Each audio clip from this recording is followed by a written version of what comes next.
Cherie Hanson here.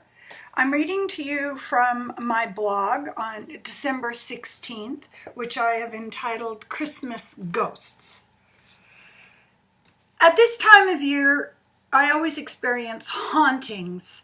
I liken it to seeing something out of the corner of my eye, a flitting heel of an entity memory that I can bring into clear focus with some effort. I have to stop and grab at it and pull it into my field of mental vision.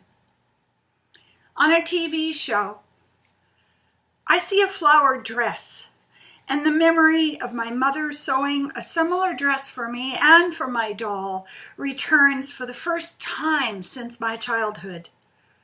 While washing my hands, I think of a friend with Rapunzel hair who makes Christmas tree ornaments up to the present day, and remember her saying she did not like to date.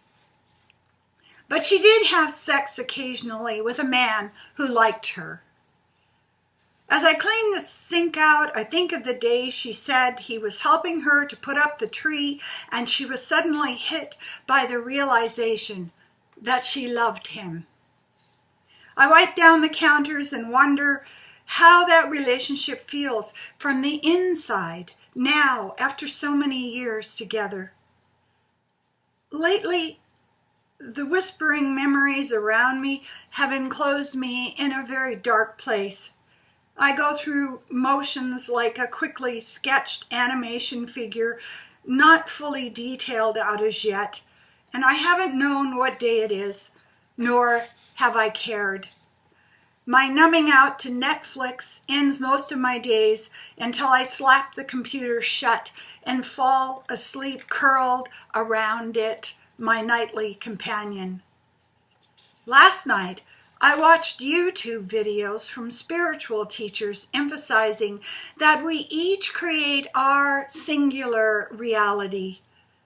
Next, we find a consortium of individuals we draw to us who, like witches in the same coven, chant around the kettle illusion. We throw in our own sentences, our facts, our memories, what we believe, our proofs, and we circle together, imbuing the cosmology contained in the iron pot with its power over our minds, our bodies, our certainties. The spell we cast is upon ourselves.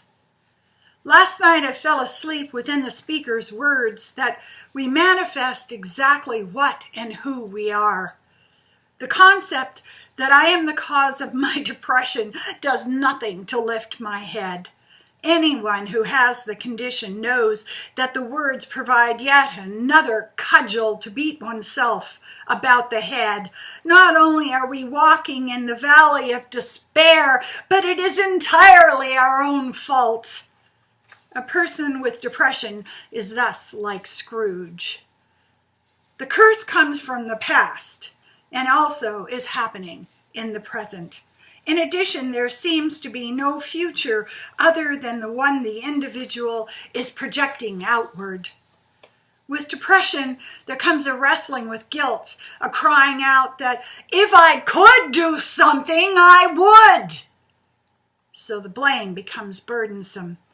There comes to be shame for not being strong enough to, like some beefy superhero, just burst out of the encapsulating cage. I listened to the teachers and I snapped shut the computer and fell asleep next to my distraction, entertainment, life partner. And like the Christmas Carol Dickensian tale, I was visited.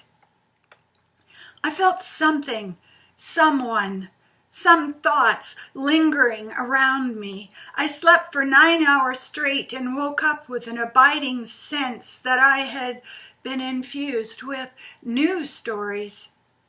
I knew that I would write 10 blogs in 10 days. I knew that I would do my 5th edit on my book, Walking the Streets of Blood, about my experience of the Paris attacks. Anyone who is familiar with the cycles of depression knows that the victories are subtle. The amount of time, the severity of the dark thoughts, the ability to take action despite the bitter taste in the mouth can be assessed to understand that it is, in fact, getting better. My meditation practice I liken to self-surgery. As I sit, I can gently remove the narrative habit and bring myself home to breath. I can check myself for electrical, neurological storm sites. I can touch the inside of the shape of my body and find areas where anger or grief is hiding. And last night, as I slept, the words of great teachers were working in my subconscious, reminding me that my energy is strong, my heart is compassionate. I am here on purpose to teach. I am here to lift others up because I have had these experiences of the winding road of fear, the stories of childhood abuse, the victimhood, and the repetition of errors of mind. The wounding and the failures are the journey. When I opened my eyes, I was wrapped in calm.